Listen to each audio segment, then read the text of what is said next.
Hello, my name is Devin, and I work at the Dixie Writing Center. Today I'll be talking about semicolons, colons, and dashes. Each of these punctuation marks creates emphasis in a particular way, making them especially useful as rhetorical devices and expressing your ideas in the clearest possible way. However, because of their emphatic nature, semicolons, colons, and dashes should be used sparingly. Overuse them and they lose their effect. Semicolons. A semicolon has two basic functions. The first being an alternative to a period by connecting two independent clauses, and the second being to separate items in a complex list. So, when should a semicolon be used instead of a period? Well, they perform best when showing a connection between two sentences. Semicolons often indicate equality between the two clauses, or when the second one says something about the first. Here's an example. Clarissa hoed all day in the hot sun. By evening, she was filthy. The second independent clause explains the result of the first.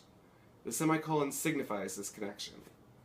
Coordinating conjunctions, such as and, but, or, etc., are not used to join the clauses, but adverbial conjunctions, like however, therefore, moreover, etc., are common. The other function of a semicolon is to distinguish items in a series that uses commas within each item, such as this sentence.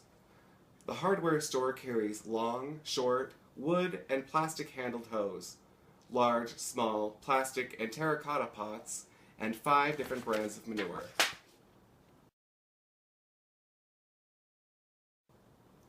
Colons.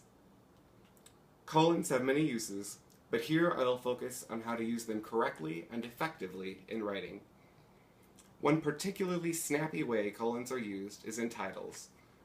Usually the part before the colon states the general subject, while the part after names specifics. Here's an example. The origin of species, colon, the divergence of long and short-billed finches. The most common use for a colon within a paper is to separate an independent clause from a list, explanation, rule, or example, such as Henrietta makes 3 specialty dishes, colon, artichoke souffle, orange chicken, and pea soup. Dashes. As the most emphatic coordinating punctuation, dashes can be a powerful rhetorical tool, and therefore should be used sparingly. Dashes are longer than hyphens, and are also called M-dashes. They can be used to stress a word, phrase, or clause at the beginning, middle, or end of a sentence. One way to think of dashes is the opposite of parentheses. The information set off by dashes is more important, not less important, than the rest of the sentence. Here are 3 examples to illustrate the versatility of the dash. Finally, after saving 30 years' worth of loose change, George was able to buy his dream car, a vintage BMW.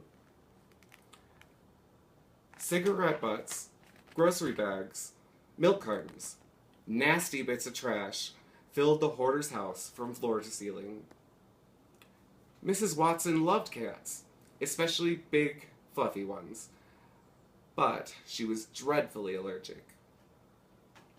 So there you go. That's how you use semicolons, colons, and dashes. Check out our other videos and the rest of the DSU OWL site.